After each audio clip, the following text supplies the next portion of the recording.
Anyway, now that we've got our chill kind of tunes to listen to, starting out with some of Nyx the Shield's Deltarune Undertale medley, that's always super chill. Anyway, when it comes to growing on like Twitch/YouTube, the #1 way to grow on Twitch is to start a YouTube. Absolutely. I should probably also switch over to a layout that's something more like this, and then turn on display capture, because that would probably make things a bit clearer here. Yeah, that's probably a better idea.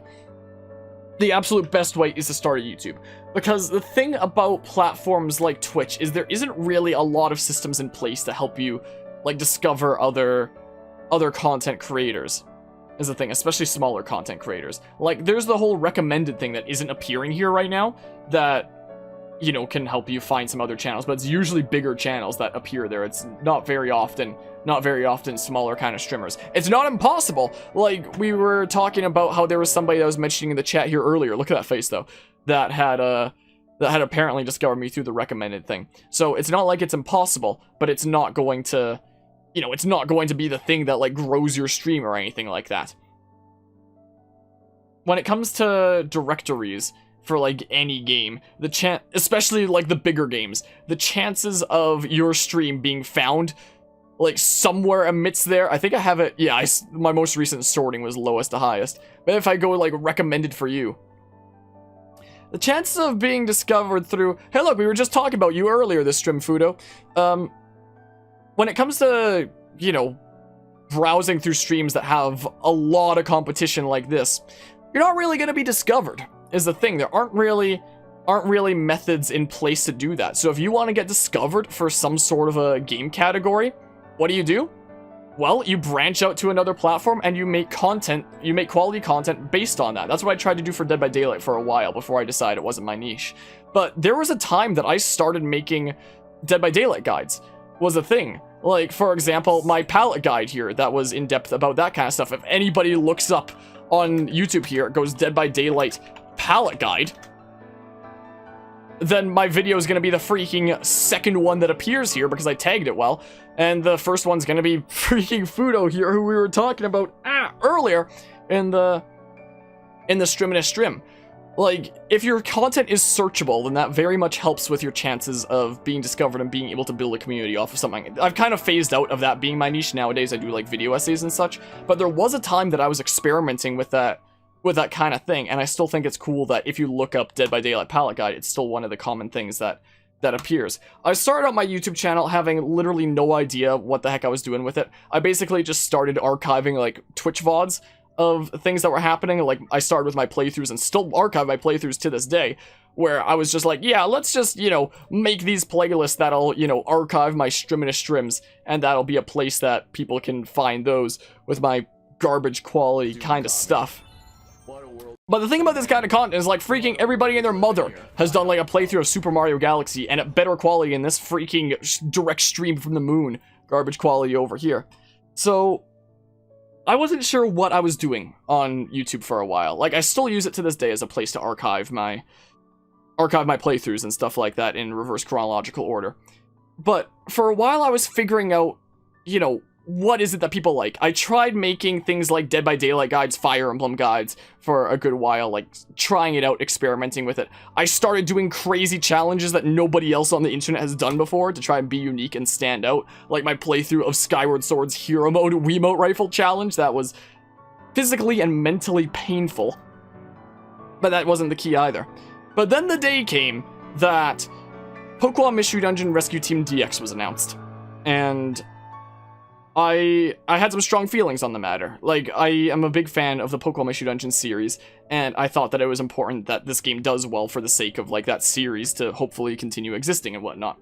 So, in the course of, like, a week after it was announced, like, very early 2020, I wound up throwing together this video that was literally just, like, me rambling about my opinions on the whole thingamabob and its history, and that's all I wanted to do. I just wanted to ramble, I just wanted to be passionate, get my thoughts out there, and I thought that maybe it would get like 10 to 20 views max, and that's all it was gonna be. It was just gonna be a way for me to like vent my emotions and stuff like that, my passion and whatnot. And then lo and behold, it wound up being the freaking strongest video on my channel of the time, and wound up doing really well out of nowhere. And at the time that this started doing really well, I had maybe like 100, maybe 150 subs on my YouTube channel, something like that. Like, I did not have any established presence on YouTube whatsoever. And yet, that started doing well because I guess Rescue Team DX was trending, and I guess people were able to like really resonate with my passion. And then I started wondering, is that the key? Do I just be passionate? So then shortly after, Roller Coaster Tycoon story was announced, and I was like, okay, let's make a video on Roller Coaster Tycoon and see if that does like similarly well to Pokemon Mystery Dungeon Rescue Team DX. And I made that, and it was quiet for a first couple months. Basically, it got maybe, after the first couple months, maybe like 30 something views, this video. And then out of nowhere, the algorithm was just like, you know what? How about we just like shove this in? This is gonna hit 500,000 views soon. What the hell? Then the algorithm was just like, you know what? We actually really love this video. Let's start promoting this video a whole bunch. And for whatever reason, this video started like really getting out there and freaking being recommended to like everybody that was into related stuff. And it's been very surprising to see how many people this has reached. I got an email from the graphic designer on the original Roller Coaster Tycoon games reaching out to me about this video saying, hey, I really appreciate that analysis. I think you hit the nail on the head. I think that you put it into words well. It very much was a work of passion that Chris Sawyer did, and that's one of my freaking emails that I treasure to this day. But it's crazy to see how like going onto a platform like this and just like be myself, be passionate, wound up making that kind of difference. So I started doing that some more with some other video essays that didn't quite have the same amount of, you know, recognition and success. And it really kind of ingrained that idea in my head of like, yeah, every video is kind of a lottery ticket in a sense. Maybe it'll do really well. Maybe it'll like phase out and die, not really get any recognition at all. There's only been one video that I've ever made with the expectation that if I make this video, it's probably going to do really well. And that was this video right here, right after the Pokemon Diamond and Pearl remakes, well, remasters / scale-up port things were announced. I was like, okay, there are definitely thoughts that I want to get out there on this subject. Like, everything that I mentioned in this video is, like, opinions that I have. It's not like any of this is a lie or whatnot, apart from stuff that I actually got wrong and I had to, like, update in the pinned comment. But, like, when it comes to my opinions, I didn't lie about any of my opinions that I have throughout this. Like, this was all, like, genuine opinions that I had. But part of the reason that I made this was also because it's like, okay, there's a lot of drama going on around freaking Pokemon lately. Is this something that I can, like, use to, like, garner some attention around? And that's why I wound up making this video. And I mean, there's some people that have that mindset that, like, take it to a whole nother level where it's like, oh, something is trending? Time to make clickbait thumbnail video after clickbait thumbnail video where nothing is mentioned and just freaking, you know, do stuff en masse. Whereas, you know, in my case, it's just like, yeah, let's just make, like, one video on my whole complete thoughts.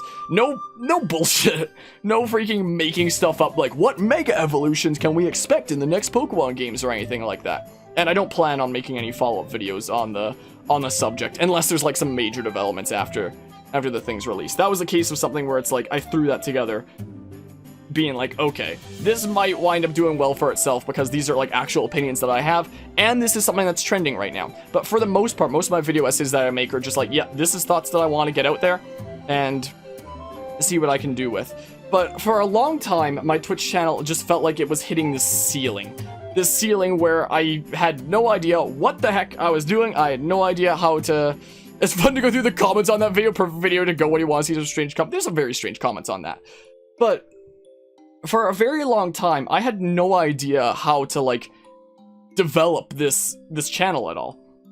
It felt like I was hitting this kind of brick wall of sorts, and, you know, I was seeing the exact same faces for freaking 3,000 years without ever having anybody new stopping in. I was like, okay, what am I doing wrong here?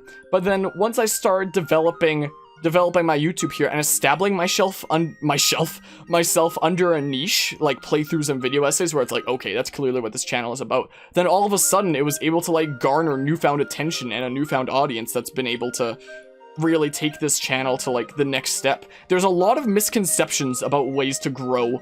There's a lot of ways to grow a Twitch channel. Like, a lot of people starting out will be like, oh, let's grow our channels together. Go do follow for follow. And there's a lot of bots on Twitter that you can, like, at for them to, like, retweet your stuff.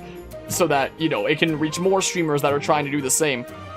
And when I started out streaming, there was a few kind of communities that I joined that were supposed to be communities for like streamers to meet other streamers, but the impression that I got from the time that I spent in these communities was also, I should switch the category to just chatting while I'm just chatting here is what I realized I should probably do. The thing about these communities is, while they're marketed as places where it's like, oh, a place where streamers can meet other streamers, how that wound up coming into play is like 99% of people just use it as like another place to drop their link as they go live and freaking go to drop their Twitch link in like 50,000 different places and go on Twitter and like at 50,000 different freaking retweet bots and stuff like that, trying to get people to click on their own stuff without trying to network with anybody else themselves. Like, it wasn't impossible to meet people in those streaming communities. There were some people that joined that were genuinely interested in making, like, other connections. Like, one of the old mods of this channel was somebody that I met through one of those communities, so it's not like it's impossible, and, like, everybody out there was just to, like, gain themselves. But I'd say it felt like 99% of people were like that. And there's a lot of people that, like, buy into these misconceptions about how you can grow a channel or whatnot. Like, when I used to follow a bunch of these kind of retweeting bot things on Twitter when I was first starting out streaming, I saw my feed spammed all the time with stuff where it's like, let's grow together. Step 1, follow my stuff. Step 2, I follow your stuff. Third, wow, we've both grown together. Where it's like, the amount of followers that you have isn't going to actually reflect on your channel size. Like, for example, this channel is now at 1.3 thousand followers. I don't have 1.3 thousand viewers here, I have 8. Like, the amount of followers that you have isn't necessarily reflective of your actual channel size. It's just reflective of how many people have clicked that follow button, I guess. So, there's a lot of people that have this kind of misconception where it's like, I'll get more followers and I'll get to be like a bigger Twitch channel. Whereas that's not really the case. Followers are one of those things where it's like a stat that makes you feel better about yourself when it goes up, but doesn't actually impact anything. The thing that actually impacts your stream size is the amount of regulars that you have. The amount of people that have decided, like, okay, this stream is, like, worth my time to come back to. It's been an entertaining time. I've enjoyed my time there, and I'd like to return and, you know, spend more time there and such.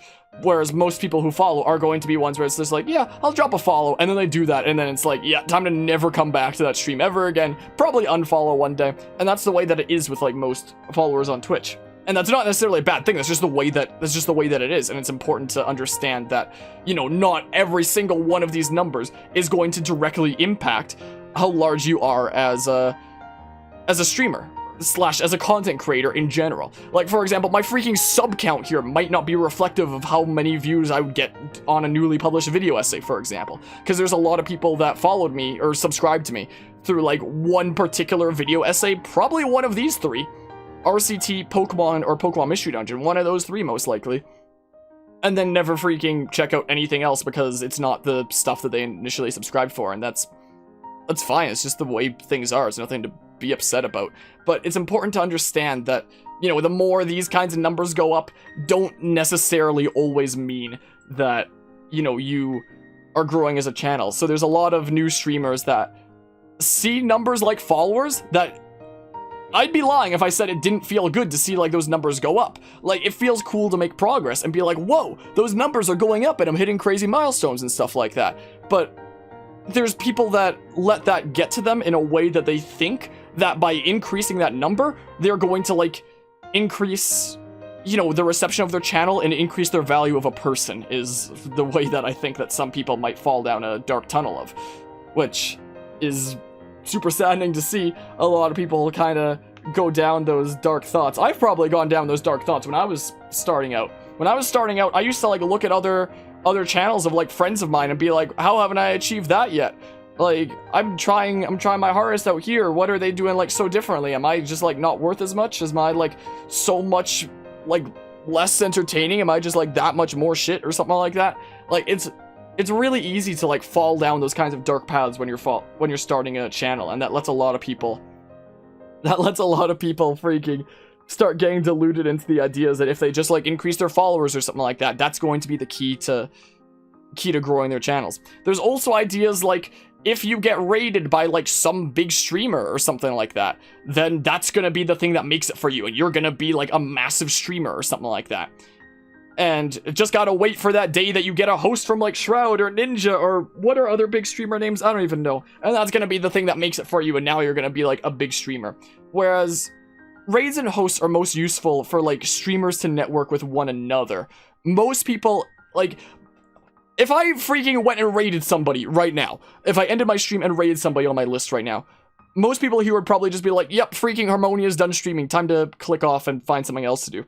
And that's the way that I am with a lot of my streamer friends. Sometimes if I'm like chilling in a stream of one of my streamer friends and they go to host somebody, I'd be lying if I said that there wasn't a lot of the time that I just clicked off being like, okay, well, they're done with their stream, I'm gonna go find something else to do. Like, it's very uncommon that people will oftentimes stick around from a raid. It's not impossible. I'm sure that there are plenty of people in this stream right now that have stuck around from raids. It's not like it's impossible, but it's not like the majority of people who are in a stream to stream during a raid are going to stick around, and that's suddenly going to like accelerate your channel to like new greater heights and stuff like that. Like, for example, freaking Fudo here has now raided me like twice in the past month because he's a crazy generous mad lad that was like, hey, I haven't seen Harmonia for a long time. I'm gonna freaking show my appreciation for him and his old shenanigans by raiding him twice in the past month and freaking flabbergast him with that generosity, which I'm still incredibly grateful for and such. But that's not the kind of thing that's going to like suddenly make my channel be like that same kind of size. There are people probably watching this stream right now that did discover me through a Tofu raid, which again, by the way, I greatly appreciate that. I greatly appreciate you stopping by and like hanging out after that, after this freaking boosted nerd over here was like, yep, I'm gonna like pass people off to that Harmonia nerd and such. But it's not going to be the thing that like suddenly makes my channel be like the same kind of size. I'm still gonna be at like basically the same-ish kind of place that I was before. Like, it's not going to suddenly turn things around for me. It's going to bring some new faces around here, and I still greatly appreciate that. I don't want that to be playing. Stop. I don't want the freaking Inception thing going on over here. But there's a lot of people who are like small streamers that are just like, yep, once I get that big raid from a streamer with like 1,000+ viewers, I'm suddenly going to be like super massive myself and be like a big partnered streamer. Look at this Inception thing. I don't like that. Let's go back to YouTube. Whereas that's not really the case. It'll help you meet some other people and such and make like some new friendos and stuff, but it's not going to be the thing that suddenly brings your channel to greater heights from somebody else doing that. The key to freaking building your content and building a community is through your own two hands. Like, nobody else is just gonna do it for you, if that makes sense. I don't know if I'm explaining that right. It takes time to like figure out what your niche is, develop yourself on a platform like YouTube that actually has algorithms in place and methods like tagging that allow you to, you know, in a way augment how your videos get found through the algorithm, like I have with tags on videos like this, where it's like I'll use these kinds of common searches to make my video appear on stuff like that. Like, there's tags on Twitch, but nobody browses the tags on Twitch. Some people do. I should say nobody. But very few people do. When I say nobody, I mean like very, very, very few people. There will always be somebody who does something. But, you know, it's important to note that on platforms like this, there are, you know, algorithms that can make it so that every video is like a lottery ticket. Like, some video might do super well, some videos might freaking fizzle out and not do anything. But, you know, just give it your best effort and something may potentially come of it. A year and a half ago, I was a 200 sub channel. Now we're at nearly 7,000, which is freaking mind-boggling. And I still don't know how to freaking deal with that. And little kid me would have been freaking, his socks would have been knocked off at what's going on nowadays. Like, it's... Anyway, hold on. Let me catch up on some stuff here. Honestly, believe people are more willing to follow on YouTube versus Twitch. Only the best way to experience the live streams Twitch is to watch it live. There's a certain amount of time in a day, so streamers are literally competing for that spare time for viewers. But pre-record videos on YouTube, like your essays, they can watch at any time and get the best experience out of just your 2 cents. And the reason why it's so important to develop content on YouTube is because when it comes to live streamed content, if you're doing live streamed content, then everybody out there who likes watching live streamed content has their own platform that they like doing that on. Like, some people will watch YouTube Live. Some people will watch Twitch. Some people used to watch Mixer before it got shut down. Some people will watch Facebook Live. Some people will watch, I don't know, fucking Pornhub Live. But point is, everybody has their own live streaming platforms they go to. But when somebody wants pre-recorded content, where do they go? They go to YouTube. Nobody goes to Twitch to, like, watch VODs. Like, maybe there's a recent stream of somebody that I missed, and I'll go to their Twitch to, like, watch that stream that I missed that I really wanted to see. But nobody goes onto, like, freaking the search bars here, or, like, browsing to, like, browse pre-recorded content on Twitch. That just doesn't happen. People, like, why would you do that when you can go to YouTube and search up whatever the hell you want here and discover people through that? And that's one of the reasons that I've thought about becoming a YouTube streamer rather than a Twitch streamer. Well, I'm going to be trying out with some games later this year, like Skyward Sword HD and the Diamond Pearl remasters, because everybody has their own different live streaming platform. If you watch live streaming content, it's going to be on some platform that might be different from everybody else. Everybody has their own platform that they do that. But the platform that everybody goes to for pre-recorded content is YouTube. Nobody goes to these other platforms for pre-recorded content unless it's specifically a stream that they missed from somebody that they already know. No one's gonna go browsing VODs on Twitch trying to find new people. That doesn't happen.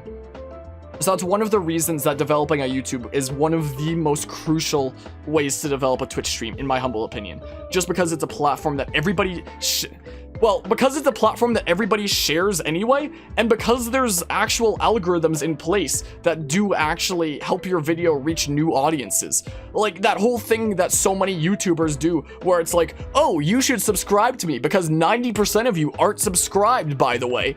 The reason that is because the way that YouTube pushes out most of its content is like throwing related content at, you know, people who haven't discovered this channel yet. Like most of my views on these big video essays are undeniably from people who aren't subscribed to me, as is probably evident considering this is 500,000 views, this is 250,000, I'm at 7,000 subs. Like, it's very evident that this is a platform where almost all the eyes on my content are people who don't know me yet. Whereas on a platform like Twitch, almost all the eyes on my content are people who already know me. Like, that's one of the biggest differences I find between YouTube and Twitch, is YouTube has so much more of a theme around, you know, pushing content out there and having new people be discovered. Whereas Twitch, it feels more like a little bit of a tight-knit, almost exclusive in a sense community. Whereas it feels like more open-ended on YouTube. On YouTube, you're freaking open to discovering more people all the time. Whereas on Twitch, it feels a little bit more exclusive. Like, sometimes if I'm going to, like, a stream that, you know, I'm not super familiar with myself and I see a bunch of people chatting in the live stream chat, it can feel a little bit jarring to, like, get into things there because I might feel like I'm interrupting or something like that, you know? Like, whereas on YouTube, especially with pre-recorded content, it's so open-ended and just like, yep, it's time to, like, go discover some other creators and stuff like that, you know? And that's resulted in people like me that had basically, like, no established, like, presence on either of these platforms a year and a half to two years ago. And nowadays, I get to freaking say that I'm a YouTube partner who is on his way to 10K bit by bit. Like, it's, what does my channel even look like on something like Social Blade? Because it's been freaking a hell of a journey that happened because of, well, a mix of getting lucky, being passionate, and working my ass off. Those three things. A mix of those three things is essentially what happened. Boopity bop. Like, what were things like here anyway? No, where's the thingamabob? I guess that was when some big video essay came out. No, I wanted to see, like, an overtime thing, I guess. I want to see, like, the whatever. But I'm live here? Oh, I guess it shows. So it doesn't go back that far. Gosh darn it, I wanted to see, like, farther back and stuff. Whatever, it doesn't matter that much. Anyway, there are ways that, you know, you can discover other creators on Twitch. Like the recommended thing that would usually be down here. Or, like, people passing raids or hosts or stuff like that. But again, that's not going to be the thing that, like, really makes your Twitch channel. The best way, I would absolutely argue, to develop a Twitch channel, start a YouTube channel. It's the place that everybody already goes to for pre-recorded content. There's more of an atmosphere of discovering other creators out there all the time. There's actual algorithms in place that help you get discovered. Again, it's not impossible on Twitch. There is things like recommended and like you go to browse and, you know, you click a category and you can see the ones that are apparently recommended for you. Whatever that means according to the algorithm. No idea what that's supposed to mean. But whatever it considers to be like recommended for you, I guess. Which are usually still going to be like some of the bigger ones at the top because Twitch already knows that those are the ones that make the money. And, I don't know, I feel like on YouTube over the past year and a half has been, you know, my biggest chance I've ever had of like really developing a presence here in a way, if that makes sense. When it comes to actually developing a YouTube and the best ways to do that, for a very long time, as I was mentioning earlier, I had no idea what my niche should be. Like, I knew that I was archiving my playthrough kind of stuff, but freaking everybody and their mother was already doing playthroughs of, like, any game that's out. So it's not like I was doing anything new here that, like, not that many people were doing on the platform. It's not like I was offering anything that was wholly unique, because freaking everybody does that kind of thing. So I experimented for a long time. Like, I did, like, some compilations of... I still do these just because they freaking crack me up. Like, I'd make compilations of, you know, wacky stuff that happens in games. I tried some different series, like freaking Challenge Mode, for example. That was supposed to, like, cover various crazy challenge runs that I've done on this channel, like beating Subspace Emissary with a Wiimote rifle on intense difficulty, or beating a Super Luigi U one-hander, or being Undertale with oven mitts. Being like, okay, this is something that literally nobody else is doing. Is that something that's gonna be, like, the key to success? It should be evident that no, it was not the key to success. So I had to try, like, other things. I've tried getting involved in, like, competitive Smash stuff. I've done a lot of being involved in competitive Smash stuff. I've freaking tried out making Dead by Daylight guides, Fire Emblem guides, Dead by Daylight highlights, music collections, stuff like that. Live on social means to keeping live. Okay, gotcha. So that's what that is. But anyway, I experimented for 2 years to find my niche. When it comes to developing a YouTube channel, you have to make sure that when people go to your channel, they know what your content is. Like, you've got to have, like, some sort of a niche. It has to be clear what it is you're doing. Which, for me, I eventually wound up settling on video essays after this video did well for itself. And then I made one right after, and it did super well for itself. And I've had a lot of people tell me that my video essays are, like, really insightful, and that it's a type of content that they don't see a lot of on YouTube. Like, it's not like nobody's doing it, but it's not super oversaturated because there's not a lot of people that are doing, like, in-depth analytical kind of stuff. So that's where I was able to kind of find my niche and find something that I can provide, that there's not a lot of other people going out there doing that. And it can take a long time to really find your niche. It took me over 2 years to settle on this niche. It's not like a slow, easy process where you can just, like, sit down and think about it and be like, yes, that's my niche. It takes a lot of experimentation until you find the thing that, like, you know, really feels right for you and feels like something that you can be confident in, be passionate in, and something that people, you know, love to see you do and such. But yeah, and hello, Thomas. Are you doing content full-time, or do you have a part-time job, or what? I have a part-time job at the university that I go to school for. I'm a research assistant, which essentially means that I help enter data and manage databases and, like, sometimes manage materials, sometimes set up computers and even unjam printers. Basically any MISC stuff that they need me to do. After this university, I'm taking a mini semester right now that, like, my main university semesters usually go for 4 months. So I did a semester from January to April, and then over the past month I've done, like, a mini semester that went from the beginning of May until this coming Wednesday. And I could do another one for, like, the 2 months of July to August. But I'm thinking during that time I'm gonna be committing more time to, like, my work. I'm definitely not at a phase where this makes enough revenue to, you know, be something that I can, like, reliably rely on, if that makes sense. I don't know how to freaking put it into words properly, but it's not the kind of thing that I can, like, wholly rely on at the moment. It's not the kind of thing where I could just, like, get out of university, make a living off of this. Nothing like that. Nothing like that is going on. It does make some decent revenue when you combine, like, both Twitch and YouTube. Like, I know that a lot of content creators hide how much they make, which, you know, I guess is just because it's just like, I don't want anybody knowing, like, how much I make, but I can share, you know, what things are like for this. I did have to file taxes on my on my revenue for the channel last year. Last year, I think my YouTube made, in terms of Canadian dollar, 1,500? Something like that? I'm not sure. It was somewhere between like 1,500 and 2K, something like that, which was mostly from this video, and still continues to be a decent bit from that video. The last paycheck that I got from YouTube was 500 something, which is mostly from this video, and I mean, like I mentioned, a lot of YouTubers hide their earnings. I don't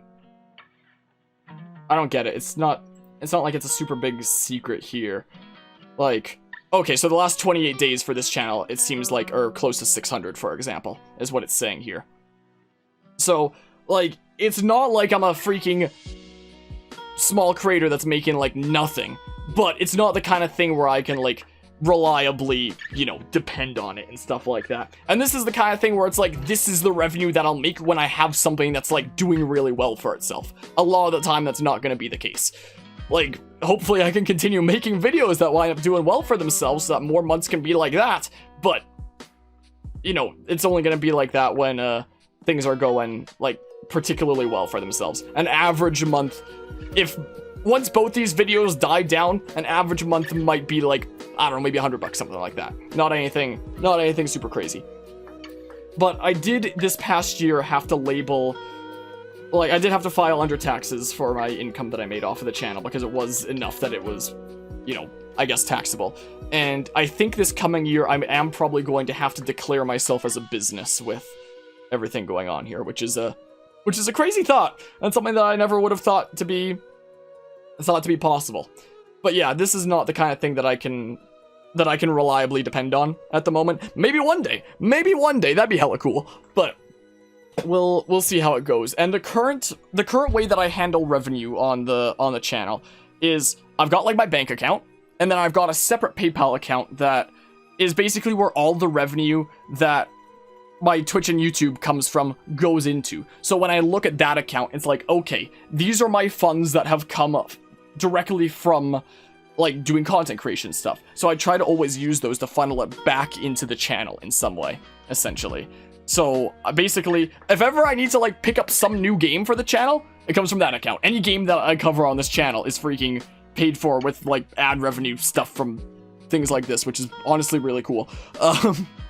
And if I need to pick up new equipment for the channel, that's where it comes from. Like, if my back order for the RTX 3070 graphics card finally comes in after, like, half a year of being on the back order list, that's the account it'd be coming from, for example.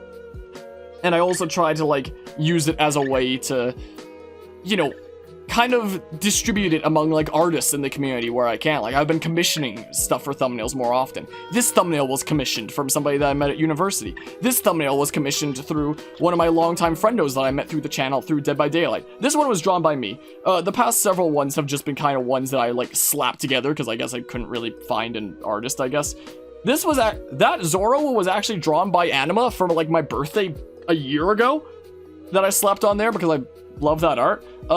That one was drawn by me. This one was commissioned. This one was commissioned. I'd love to, and I've never commissioned somebody that I haven't known. No, at the 3070, and no, I haven't heard a word on it. I don't know what's going on with that. At this point, it's a freaking myth. I'm convinced that the 30 series freaking never existed.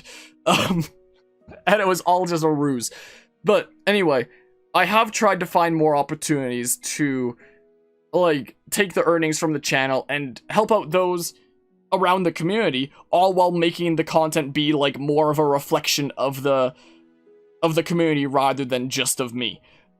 And on that front, at some point I have also thought about hiring an editor, because I spend a lot of time working on these video essays. They are massive undertakings of editing projects that freaking fill up my computer memory like you wouldn't believe. Can I open this, please? There we go. My computer memory gets so filled up. I had my original 2TB drive that keeps getting filled up, my solid state for programs, and now my 4TB, like, thing that I only got, like, under a year ago is starting to fill up bit by bit as well as I work on more of these projects. Never mind the fact that it takes 3,000 years and lags my computer like crazy. So at some point I might potentially hire an editor. Like, we are at a point with the channel revenue that I could afford to hire an editor from the revenue of the channel. But I prefer to, like, hire those that I know so to like thank the community for you know, hanging out with me and helping make the channel what it is and whatnot. But you know, it might be a good, I don't think I know anybody that's like an experienced editor, so I might just have to like reach out on a place like Fiverr or something like that. But then would it even be the best option? Would they be able to like do my editing style? Am I aware of any of the ongoing DBD drama? There's always drama going on with DBD. Is there new drama? Is there new drama going on here or something like that? But anyway, when it comes to, on the kind of original topic of when it comes to developing a channel and content and stuff like that, between Scott, Jund, and True, basically the only big Dead by Daylight content creator that I am freaking involved with and like follow along with is probably freaking Fudo, because we're like old friendos and stuff. His words, not mine. If he wants to call me freaking sandbagging him like crazy, 360 billing him, old friendos, and then that's his choice, is the thing. But that's the only big DBD streamer that I'm kind of connected with, I guess. But anyway, the best advice that I can give for anybody that's like starting a Twitch channel is start a YouTube channel, and when it comes to that, really take time to figure out what your niche is. What is it that you're like passionate about? Something that, you know, is not too oversaturated. Like for me, it was video essays, and it's not a slow process. It took me over 2 years to settle on video essays.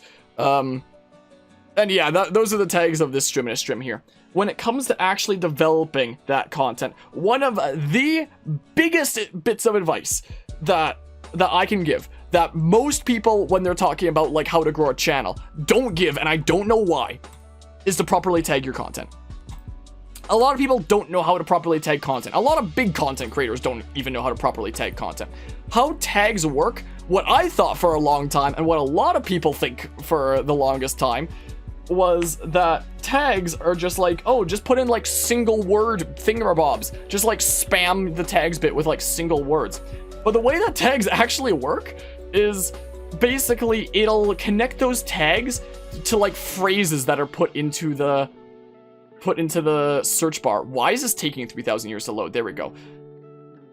Like, for example, if I go here and look at the tags on the video that's done the best for itself, they're 2 to 3 word things. Roller Coaster Tycoon history, Roller Coaster Tycoon story, Roller Coaster Tycoon review, Roller Coaster Tycoon Atari. The best tags are things that are like multi-word phrases, essentially like 2 to 3 words or 2 to 4 words a lot of the time.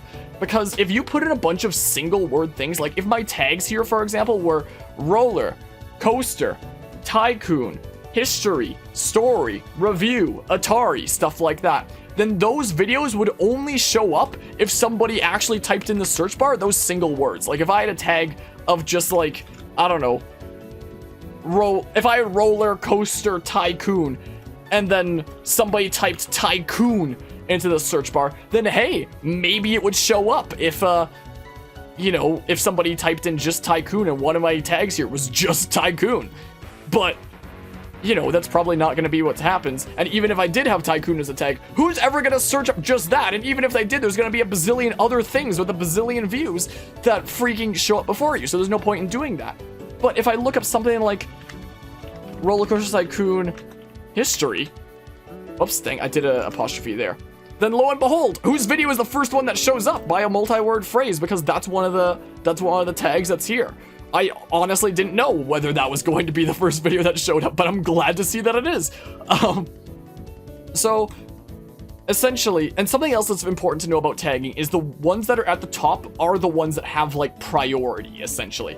So like it's gonna have priority on Roller Coaster Tycoon history over freaking Planet Coaster. So essentially how you want to tag your content is have at the top the things that you think people are going to be typing into a search bar and wouldn't mind like stumbling onto your video in the process. Like, what would somebody type into the search bar to find your video?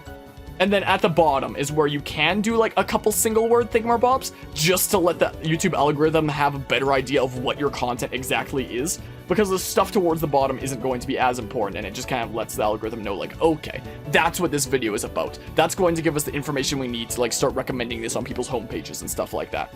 So one of the most important things to keep in mind when developing a YouTube channel, take your shit properly. there are so many people that I see that are constantly tagging their stuff just filled with single word things. I did that for a long time. Don't do that. You shoot yourself in the foot by doing that. Like, nowadays, I've learned my lesson, and nowadays, I tag my stuff in ways where it's like, okay, if this is something that I think that there's drama going on about right now, like Pokemon, then I'll freaking tag that stuff properly, and then bam, it's gonna start appearing in people's freaking recommendeds and stuff like that. So here's like the stuff that is, you know, at the top that I expect people might type into a search bar, and then my stuff might come up, you know? And then the stuff at the bottom is just like the more niche kind of stuff that tells the algorithm, okay, this is what the content is, this is information that you can use to start recommending it to people that are into similar stuff. So tag your shit properly is the best advice I can give to developing a YouTube channel that people freaking do not get correctly any of the time. I don't know why it's not like common knowledge. Are content creators scared about like sharing that knowledge because they're worried that they'll start having more competition if more people know that like there's countless content creators out there that are completely screwing up tagging content? Maybe. I'm not gonna hide it though. I'm not gonna freaking hide it though. I swear, I never see anybody talking about like tagging stuff properly. But yeah, tag stuff properly and just, you know, make stuff that you can be passionate about, make stuff that's like high quality, that takes the time and effort put into it to be something that you can be proud of. And there's that, I guess. And also, if possible, like, if you're trying to develop something like a Twitch channel, it's not a bad idea to have, you know, your stuff linked to your Twitch in some way. Like, for example, at the end of any of my video essays, my outro screen looks something like, why is it just a black screen? Was this just, oh, this is one where I didn't have the thing. Sorry. Freaking, let's go to any other one. Fire Emblem Three Houses. The end screen for all my video essays starts out something like this, and then all of a sudden it zooms out a few seconds later, and then bam, all of a sudden you have over here twitch.tv/AcousticHarmonia, the Discord, the Twitter. And why is there not end cards appearing here? There's supposed to be end cards appearing at the bottom there. That's what that space is for. Well, I guess I found something that I need to fix about one of my videos now. But yeah, search Atari Scam Nelly. So many about their new console thing. I heard that there was some like new drama going on or something. But there's that. And meanwhile, on this screen, it shows a clip of a clip of something that happened on the stream that's being linked here. Like, I think that that's a really, really good way to be able to like bridge people to your other, like, if you're trying to grow a Twitch channel through a YouTube channel, then it's good to have stuff like that makes it evident that, you know, you're a streamer, instead of, you know, having people guess and be like, whoa, I had no idea that you streamed and stuff like that. I mean, they'd know immediately if you were a YouTube streamer by seeing you over here, and that's part of the reason I've thought about being a YouTube streamer before. But anyway, the last kind of big bit of advice that I can give when it comes to developing a YouTube channel is make it clear what your channel is about. If somebody finds your channel, make sure that when they find your channel, they can know what it's about, just by kind of looking at it briefly. Because we live in a society where our attention spans are so low, because, like, especially in adolescence, we've developed, like, these minds that are so used to having to sift through so much information that we have, like, we kind of have these advanced, like, cleaning algorithms in our head that, like, is quickly skimming through a whole bunch of content trying to find exactly what we're looking for. Like, anybody who's worked on like a school assignment for like university or grade school or whatever the heck knows this. If they're trying to find sources and they like click on one site and they read a couple sentences and are like, nah, and then they click off it and go click on another one, read a couple sentences and are like, nah, and then go click on another one and then find what they're looking for and they're like, oh, okay. And it's the same thing when it comes to content creation. You need to make sure that, well, first of all, your videos have hooks, which I could certainly be much better at. Need to make sure that your video has some sort of a hook because of these short attention spans that a lot of people, especially people of the younger generation, have nowadays. And you need to make sure that when somebody finds your channel, it's clear what you do. Like, for example, when somebody clicks on my channel, it's like, okay, playthroughs plus video essays. Look, there's video essays, there's playthroughs. Wow, isn't that crazy? I know what this channel is about now. If we go to freaking, I don't know, Tofu's channel. Freaking, what's going on here? Oh, look, it's Dead by Daylight. Wow. Freaking DBD gameplay, DBD tutorials, DBD discussion videos. Wow, I wonder if his channel's about Dead by Daylight. If we go to freaking, I don't know, Guzma's channel. and we click on his videos tab. It's like, okay, there's a bunch of mashups going on here. There's like the occasional shitpost going on here and there. Okay, his channel is mashups and shitposts. Pretty easy to tell.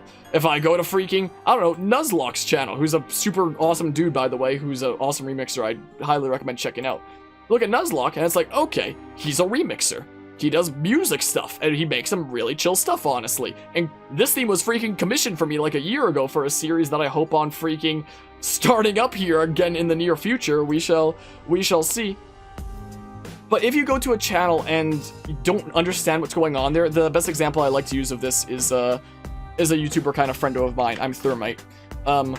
Which I've used as an example here before. I'm so sorry for using you as an example, Thermite. If you ever see this down the line, I'm sorry, man. You make awesome high quality content, but like, I'm sorry that I have to use the example. If you look at Thermite's channel, for example, it's like, what's going on here? Opening Pokemon cards in cereal, nailing this game takes two. It Takes Two. There's a bunch of It Takes Two stuff. There's some Jackbox stuff. Force friends to play Scribble.io at 3 a.m. Amazing, epic Amazon reviews. Idiots fighting things in 2021. There was an attempt 2021. Best moments of 2021 version. Like, you look through this and it's like, wait, what's going on here? What type of shark are you? Fight crab game is epic. Like, you look at something like this and it doesn't really seem like there's a recurring theme. Like, it never really sticks around one kind of thing. Like, you look at this kind of channel and it's like, okay, what's going on here? He's clearly very adept at making high quality content, making thumbnails that are really good at like catching the viewer's attention. He's freaking great at making thumbnails. He has a very professional profile picture, and the editing in his videos is way higher quality than any of my videos have ever been. Like, he makes really high quality stuff. But the biggest problem that there is with his channel is that when you go to look at his channel, you don't actually know what his channel is about, because it's just like a little bit of everything, and there isn't like any recurring theme. It's like you never know what you're gonna get from this channel. But you look through like the other kind of channel examples I've outlined here, and it's like, okay, if I subscribe to this channel, I have an idea what I'm getting from this channel, you know? Like, it becomes clear for several of these channels when you find it. It's like, okay, that's what this channel is about. Which is very important to portray. I don't know why this shows me the channel trailer. The channel trailer is only supposed to be shown to people who aren't subscribed already. And I guess me being me doesn't count as me being subscribed, so it shows me my own channel trailer all the time instead of the video that would normally go there, and it freaking irks me. I don't know why YouTube hasn't fixed that. It didn't used to be a problem. But it's really important to, when developing a channel, to develop it in such a way that like your main content is like the forefront of attention, and it's like evident what your main content is. It's not necessarily a bad thing to do like other stuff when you want to. I make freaking weird stuff all the time. Like, freaking almost nobody cares about my funny moment compilations, but I make them freaking, I still continue to make them just because they crack me up and I think they're funny as heck. Like, it's not bad to freaking hop into other stuff that you're passionate about doing. That's not a bad thing. But it is important when somebody comes around your channel for you to have your channel formatted in such a way that it's evident what your channel is about. What is it that you would expect people to come to your channel for? I don't expect people to come to my channel for freaking funny moments compilations. I don't expect people to come to my channel for challenge mode, as cool as that would be. That was a cool series idea that might not ever come back. I don't expect, oh, I need to update this with the most recent charity event. I don't expect anybody to, well, I expect some people have come to my channel from TBD guides. I don't expect anybody to come to my channel for my freaking Fire Emblem guides or anything like that. Or even my freaking Myriad music playlist, which, by the way, this is all like put together from a whole bunch of freaking remixers that I follow and stuff like that. So if you ever want some chill tunes and want to discover like some other small content creators out there that make some like chill music, highly recommend checking out stuff on this page, because that was the idea of that. But yeah, it is very important to have it be evident, like, what's going on there, essentially. Like, for example, freaking Thermite's an awesome content creator. He makes some really good stuff. He makes really high quality stuff. He clearly knows what he's doing here. And I'm sorry to use you as an example, Thermite, my friend, if you ever see this down the line. But even though he's got freaking top-notch thumbnails, he's got freaking top-notch editing, he's got great engaging videos that oftentimes do have like a strong hook at the beginning and try to keep you engaged through the whole thing. The biggest problem with the channel is you look at his channel and you don't understand what it is. Like, what is this channel? Like, I guess you can sort of understand with stuff like that, but it's really hard to, you know, follow along. And with the short attention spans that, you know, people have nowadays, that makes you basically like skim through everything super fast trying to find the exact thing that you're looking for. Nobody's gonna like stick around some channel to figure out what it is. Well, some people are. I always say nobody, but that means like very few people. Very few people are gonna stick around a channel trying to figure out what it is, instead of just being like, I don't know what's going on here. They made one video that I really liked, but I look at their channel and I don't know what's going on here. So I guess I'll just like be on my way and watch some other stuff that I already know is related to the stuff that I originally saw from them, you know?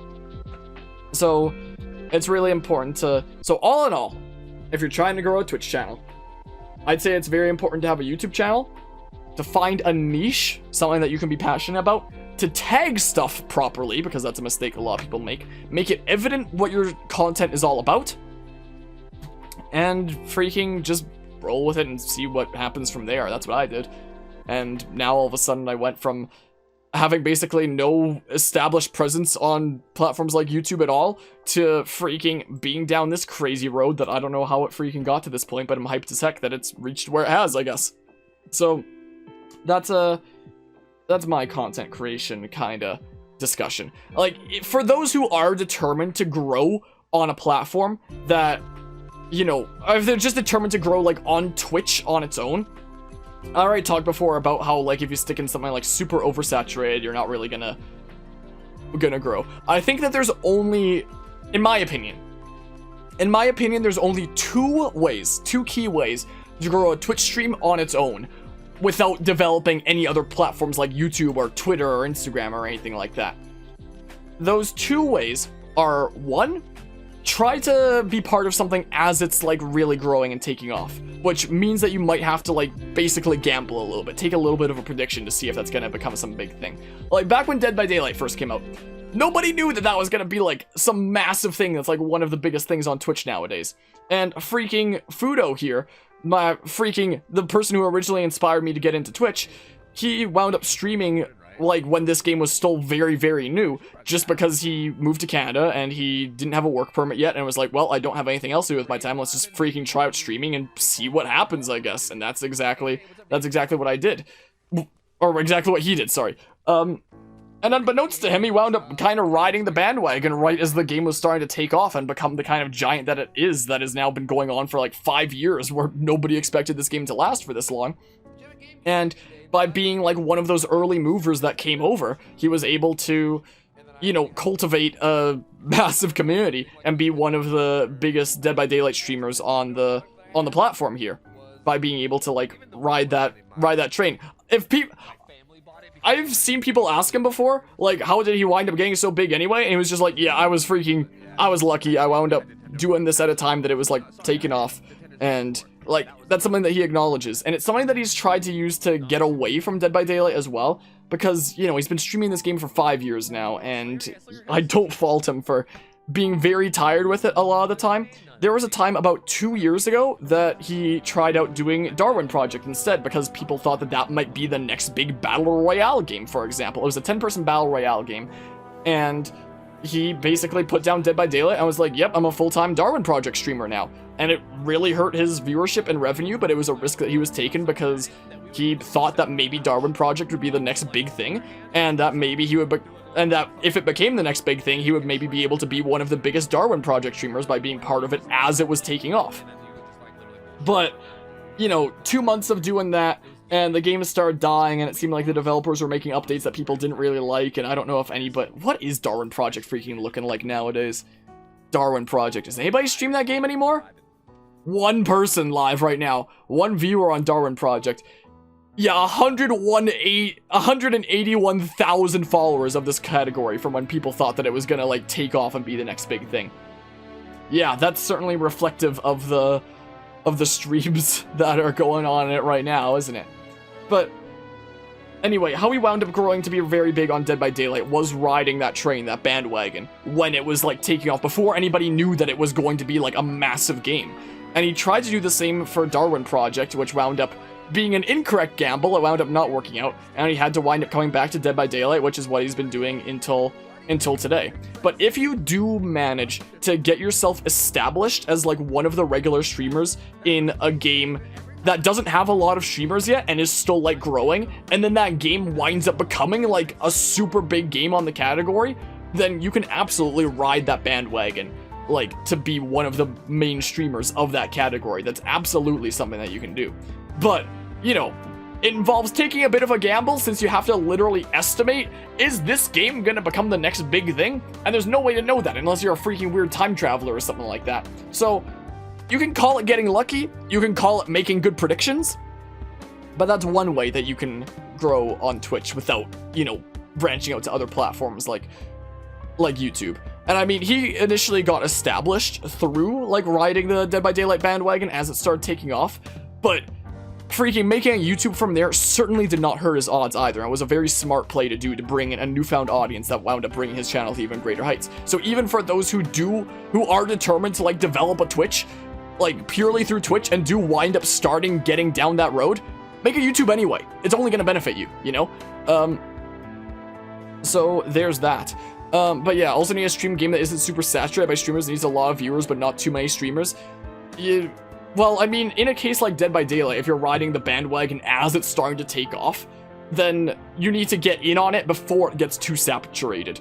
And then you get to be like one of the biggest streamers of the category, sitting at the top, while, like, before it gets super saturated. Like, you can't grow a stream off of Dead by Daylight nowadays. Like, it's near impossible. But growing it back when Tofu started, for example, when it was still getting off the ground, it was like the people who were, like, established streamers of Dead by Daylight during those days are now the established, like, big streamers of Dead by Daylight nowadays. And hello, Shiny Samurai. I hope you're doing well today. I saw that you've been doing some streamers lately, speaking of streamers. Anyway, that is the first way to, you know, grow a stream purely on Twitch without any other platforms. The second way is do something that's kind of different from just doing the game normally, and something that people really like to see. The most common version of this is speedrunning. I see people who have just started out on Twitch freaking start speedrunning something like Zelda Wind Waker, for one person that I followed, go from like 0 to 2 viewers to like 30 in the course of like 2 or 3 months. Freaking speedrunners are big on Twitch. If you get into speedrunning and you're good at what you do, that can freaking absolutely grow your stream. Like, there's a lot of super massive streamers out there that freaking are not entertaining in their commentary one bit whatsoever. Never talk to chat, barely speak at all. Makes you wonder why they even have a camera on. But people will still tune into them because they're so freaking good at what they do and play at such a high level that's so fascinating to people that people will tune in and watch for that. People will tune into different streams for different reasons. Like, there be some people that tune into streams because they want to, like, get to know some more people and, like, find some entertaining streamers. There are some people who tune into streams because they want to see really high-level gameplay and people, you know, breaking some of their favorite games in half. There are some people that tune into streams because the streamer has a camera that extends halfway across the stream and has got massive tits hanging down like that, and they're freaking... all these horny teenagers want to tune into that. Everybody has different reasons for tuning into, like, various streams, is the thing. So, if you are very good at, you know, a game, if you're a speedrunner, you can absolutely grow a stream off of that, even in categories that have been around for a long time. Like, if you want to become like a Zelda speedrunner or something like that, like if you start speedrunning something like Wind Waker, for example, then if you do it well, you can absolutely grow like a stream off of that. And like, I've seen Wind Waker streamers just starting out with like 0 to 2 people go to 30 in like a few months and then become like partnered not super long after that, just because it's a way of playing the game that like people are interested in seeing and like being a part of live. So if you do something like speedrunning, that can absolutely be a key. And I mean, if you're consistent in your content that you're doing, that's also a way to get more people to stick around. Like, if I was exclusively a Smash Bros streamer, I'd probably have a much bigger Twitch stream than I would nowadays, assuming I didn't branch out to YouTube, just because people would always know they can come to my channel for Smash. Just like if somebody is a Wind Waker speedrunner and only ever streams Wind Waker speedrunning, people can always know that they can come to that stream for Wind Waker stuff. So doing variety can, like, hurt yourself by shooting yourself in the foot a little bit, but you know, if you are committing to just one category and you're really, really good at that category, people can tune into that no matter how entertaining you are. Or, you know, you can always take the, I guess, way 3.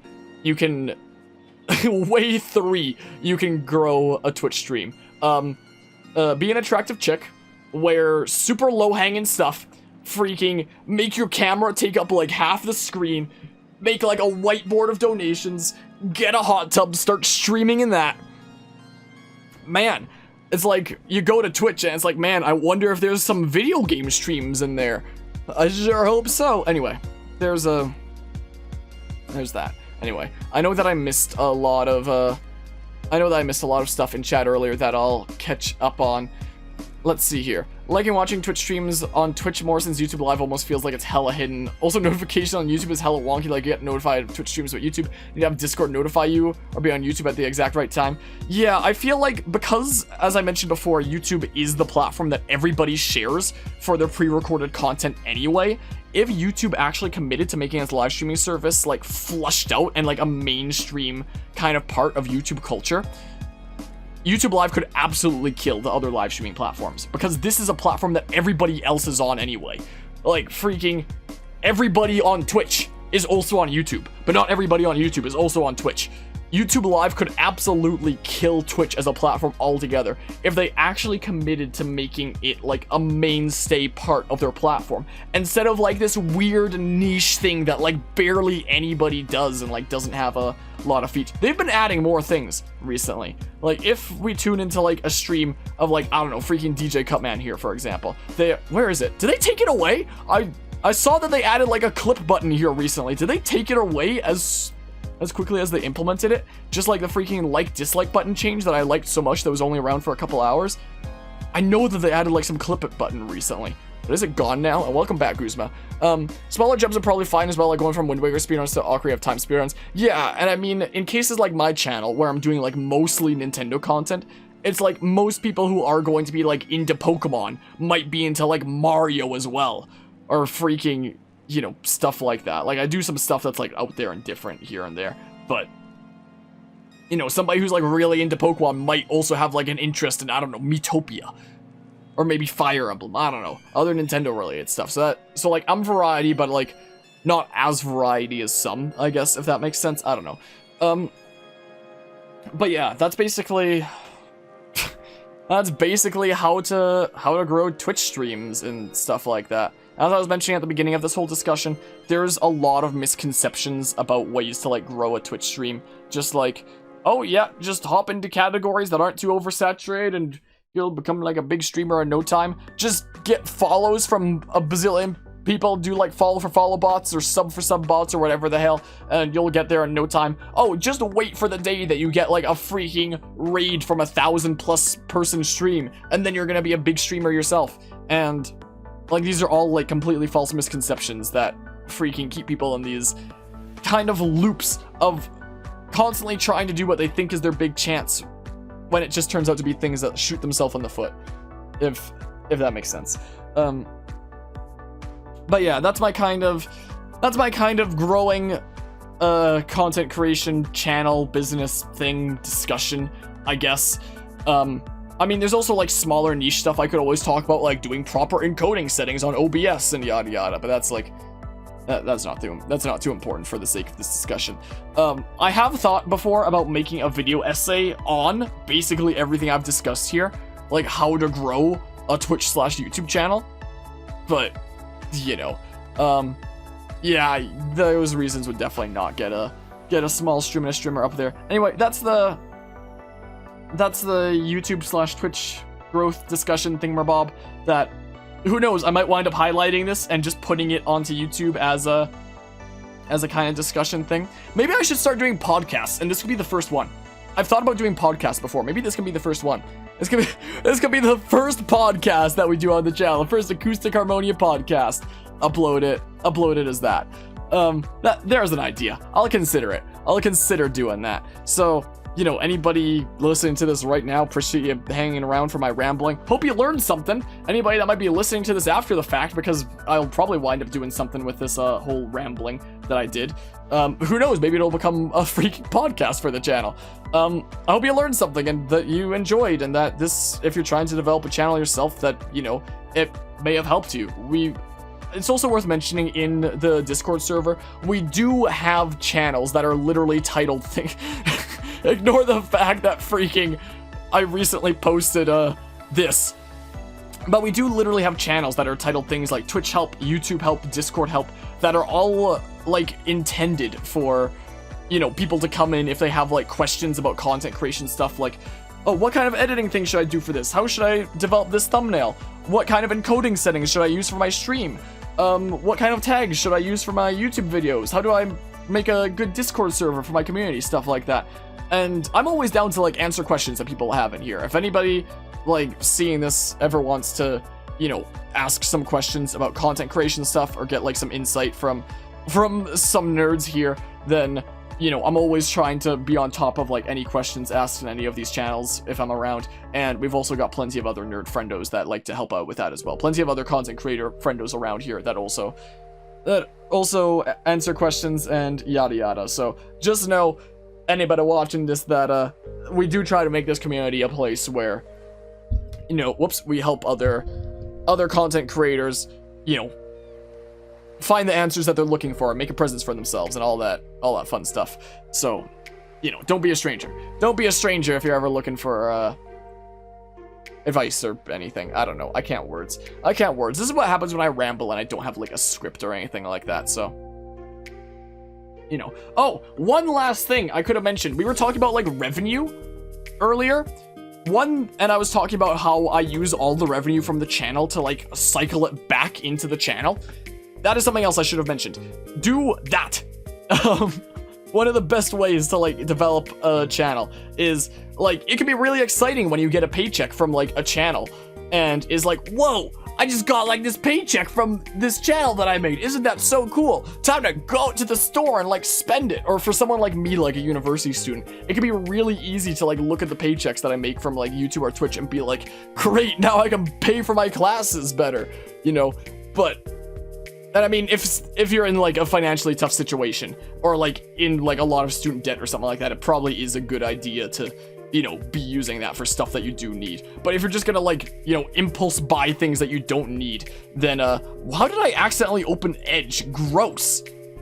Sometimes I use that to like post stuff on the community tab because it bugs out on Firefox and Chrome sometimes. That's the only reason that's there. So, like, obviously, if you're in a financially tough situation, then yeah, use what revenue you have to, like, do what you need to do.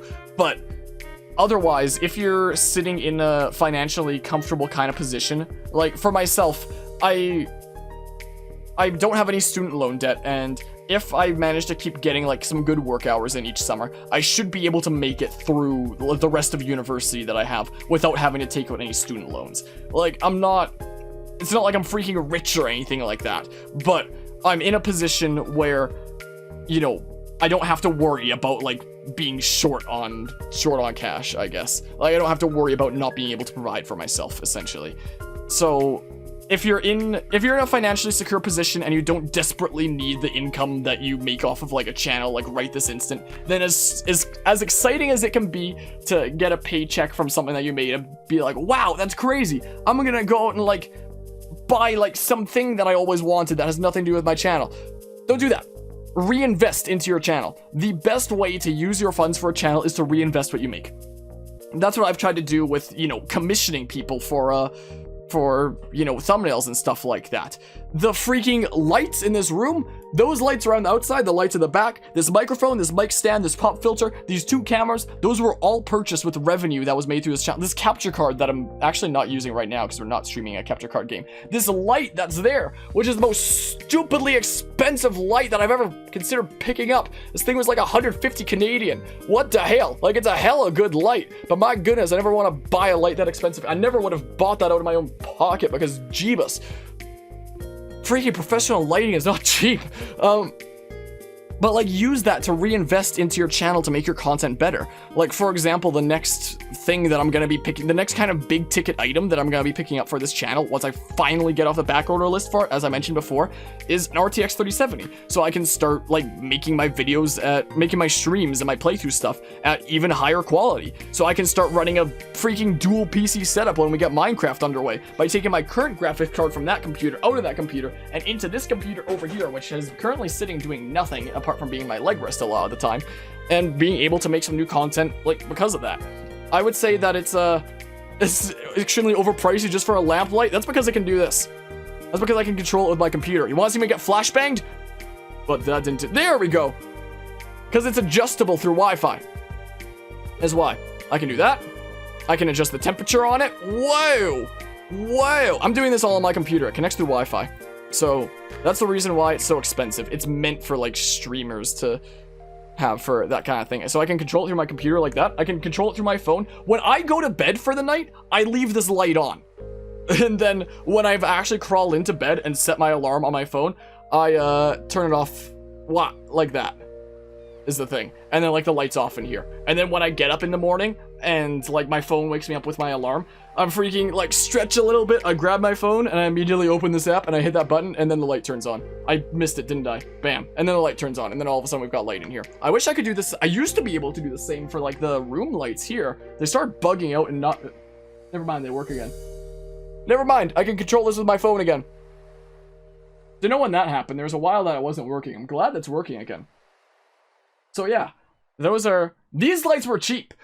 These freaking lights around the edges of the room, these were like freaking $30 or something like that. Those were like $30 Canadian. That light was like, how much was that? I might be lying. Hold on. Freaking Elgato key light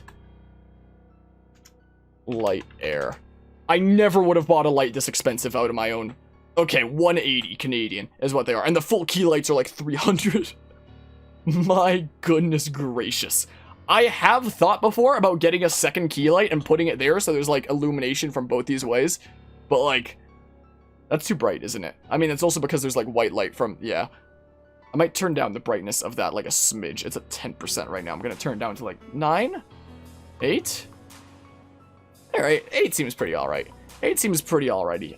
I do like the room lights being green, so I'm gonna change that back to green here. Okay, I'm glad that all works again. But yeah, in my opinion, when it comes to, you know, revenue that you make off of content creation stuff, it's best to like reinvest it into the channel. Like, you want to see the difference a good light makes? Let's pretend that light wasn't there. Let's pretend that light wasn't there and turn on my room light real quick. I never have this light on. Why would I ever have this light on? Look at this lighting. What's that like? It's still not a bad camera. It's still definitely not a bad camera. But, you know, the quality here isn't exactly the best. Like, you don't really have... When it comes to getting good equipment for a channel, you really don't have to splurge on a camera. These two cameras were freaking $50 Canadian on sale. The number one way that you can get an upgrade for a camera for content creation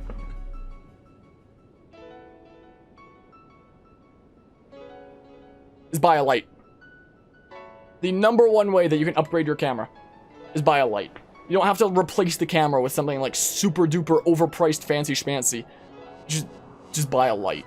And that was the higher end of lights for a long time. I had like a photography light set up in the hall here that was like took up half the hall and freaking was a massive pain that I had to like sneak past to get through the hall over there. Like, the channel got to a point where I could finally afford a freaking fancy schmancy light like that could just sit on my desk without taking up any of the hall space. But, you know, get some kind of a light, some kind of a dedicated light that is meant for like camera/photography will make an absolute world of a difference. So reinvest what you make. That's another thing that I should have mentioned before that I forgot to. Okay, now I think I can give the outro to this whole thing. Now I think I can give the outro to the whole thing. I forgot about saying reinvest what you make. Anyway, hold on.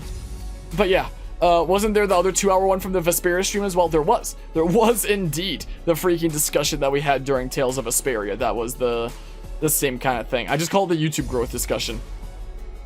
So yeah, we did have a dedicated thing there as well where we talked about the same kind of thing, but I talked about it more in depth this time.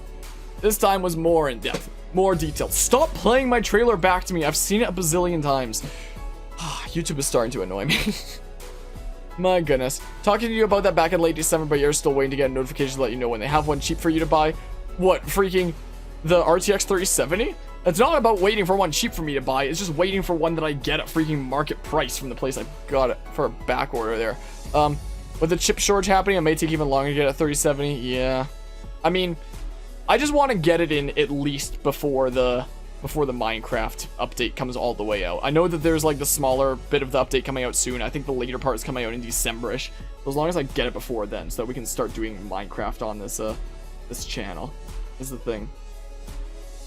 But yeah, that right there. I think we're done. I think we're done when it comes to like the developing a channel discussion podcast thing.